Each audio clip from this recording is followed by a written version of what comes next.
Halo, assalamualaikum teman-teman. Balik lagi sama Kak Puji. Di sini kita hari ini akan membahas tentang bab semester 2. Nah, semoga di bab ini teman-teman bisa ikutin dengan baik. Eh, untuk pembahasan hari ini kita mau belajar tentang tekanan. Nah, sebelum kita belajar tentang tekanan, Kak Puji pengen nanya nih, siapa yang pernah ngegantungin jam dinding atau bingkai foto? Ayo, siapa?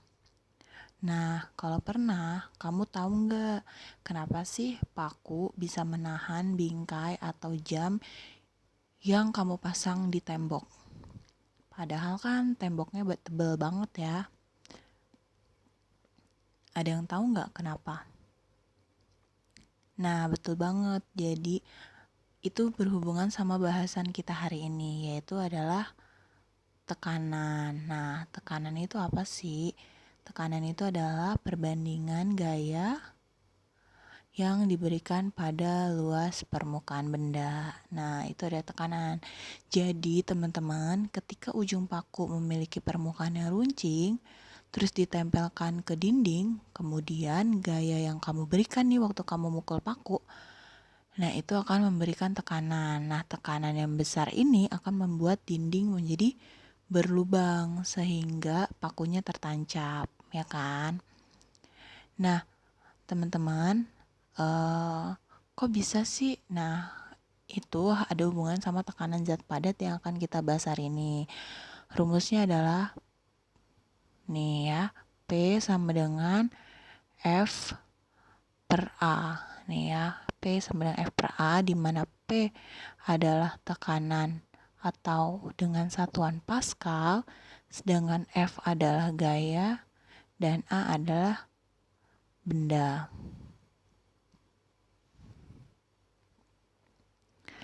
Nah, teman-teman, seperti yang teman-teman ketahui, ketika area mengecil pada tekanan yang dihasilkan akan semakin besar. Jadi gini teman-teman, Kak Puji punya contoh.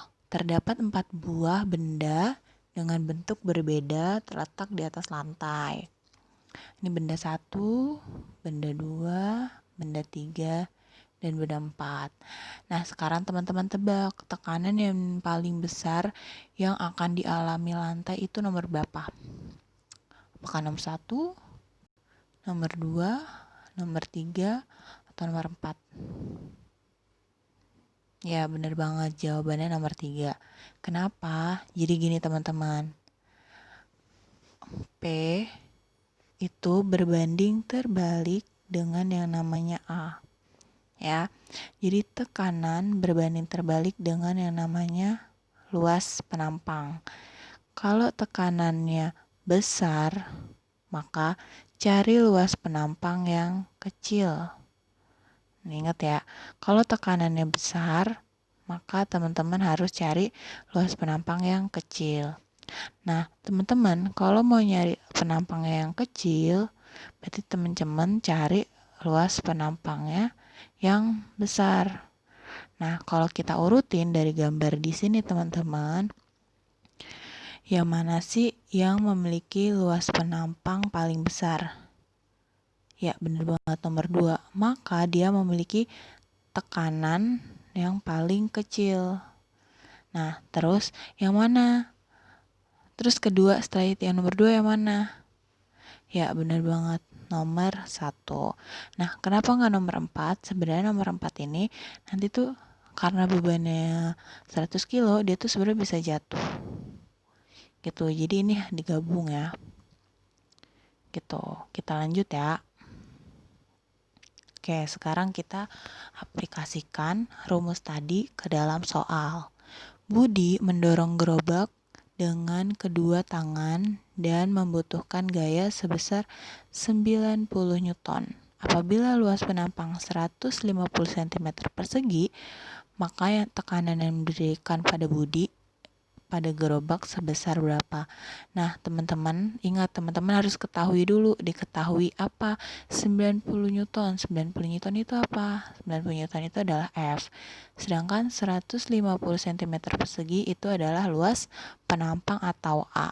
Nah, ingat luas penampang ini harus teman-teman ubah ke meter persegi, dan 150 cm persegi sama dengan 0,015 meter persegi. Udah deh, tinggal teman-teman masukin aja rumusnya. Jangan lupa tulis rumusnya. P sama dengan F per A. Jadi P sama dengan 90 dibagi 0,015. Jawabannya adalah 600 Newton. Yang B. Gimana teman-teman? Mudah kan? Nah, sekarang Kak Puji mau kasih contoh penerapan tekanan zat padat di kehidupan sehari-hari. Nah, pertama itu ada kampak. Mata kampak dibuat tajam ujungnya nih, ya kan? Nah, tujuannya untuk apa? Nah, tujuan mata kampak diberikan ujung yang tajam, tujuannya adalah untuk memperbesar tekanan sehingga memudahkan untuk membelah si kayu. Nah, kalau sekarang ujung kampaknya itu tumpul, bisa nggak buat ngebelah kayu? Nggak bisa kan? Nah, makanya dibuatnya runcing sehingga dapat membelah kayu menjadi lebih dua. Jadi tekanannya juga lebih besar. Sekarang, selanjutnya adalah alat sepatu salju dibuat lebih lebar. Nah, kenapa kayak gini? Kenapa alat di salju dibuat lebih lebar? Nah, karena tujuannya adalah untuk memperkecil tekanan. Nah, kenapa? Kalau misalkan dia dibikinnya runcing, kamu bakal susah jalan di salju. Nah, untuk memudahkan jalan di salju, kamu diberi sepatu yang memiliki bidang penampang yang besar, sama kayak teman-teman kaki bebek. Nah, kaki bebek ini beda sama kaki ayam. Kaki bebek ini punya selaput. Nah, selaput ini fungsinya adalah untuk memperkecil tekanan sehingga bebek gak terperosok ke dalam lumpur. Beda sama si ayam. Selanjutnya ada ban, terus ada paku yang tadi kita bahas, dan sirip ikan hiu. Jadi ingat ya teman-teman, semakin besar gaya yang bekerja, semakin besar tekanan. Tetapi semakin besar tekanan, semakin kecil luas penampang. Gitu ya, jangan sampai lupa. Nah, untuk yang selanjutnya akan kita bahas, itu adalah, ada yang tahu nggak? Yang kita akan bahas selanjutnya adalah tekanan hidrostatis. Nah, teman-teman, siapa yang suka berenang? Ada yang tahu nggak? Siapa yang suka? Nah, coba diperhatiin ya teman-teman di gambar ini.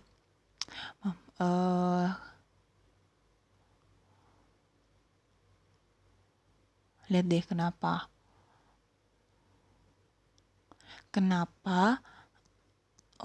ketika berenang ya itu harus bentuknya seperti ini. Maksudnya harus gerakannya kayak gini. Nah, tujuannya itu ya kayak tadi ya. Kalau bentuknya itu runcing, fungsinya untuk mempermudah menembus air. Nah, jadi teman-teman, itu ada hubungannya sama yang namanya tekanan hidrostatik.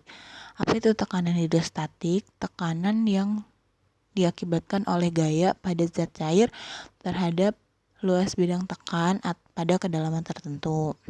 Ya. Jadi kasarnya nih ya, setiap jenis zat cair akan memberikan tekanan tertentu tergantung kedalamannya. Ya, jadi konsep inilah yang membuat si penyelam berada di bawah kepalanya akan lebih sakit daripada yang permukaannya. Jadi teman-teman kalau misalkan berenang, tangannya harus kayak gini. Kenapa? Kalau misalkan tangannya nggak kayak gini nih, nanti kan pala duluan yang kena, itu palanya akan lebih sakit. Nah, kenapa? Makanya tangannya harus meluncur gitu ya, biar ada tembusannya sehingga kepalanya tidak terlalu sakit. Nah, rumus dari tekanan hidrostatis itu adalah P sama dengan Rho kali G kali H. di mana P adalah tekanan hidrostatis dengan satuan Newton per meter kubik atau Pascal, Rho adalah massa jenis, G adalah percepatan gravitasi yang nilainya adalah 10, H adalah tinggi. Nah, Kak Puji punya percobaan nih.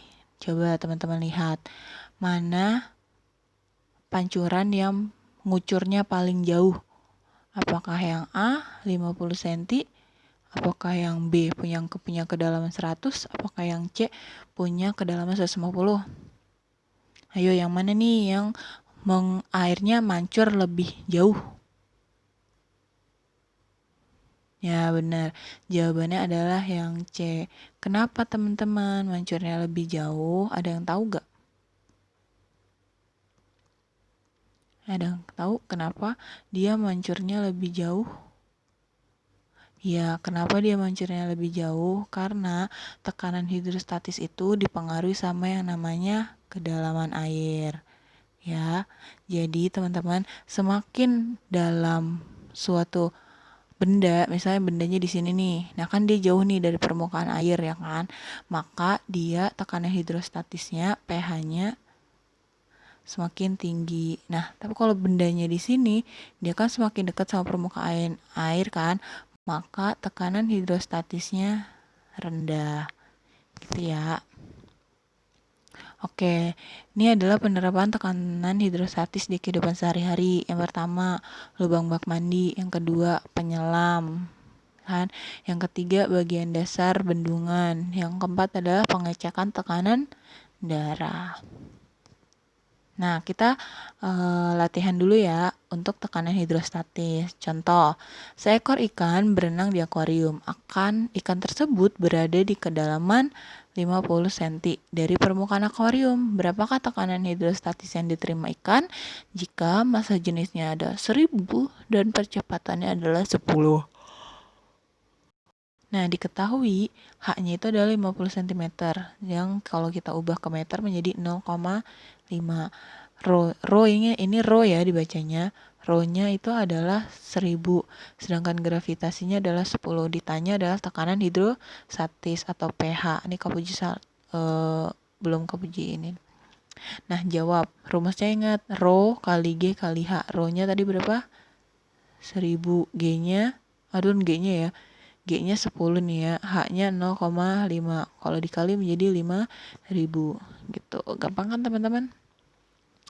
Udah deh, sekian deh materi kita hari ini. Semoga teman-teman hari ini paham ya. Kalau belum paham, teman-teman nanti boleh tanya.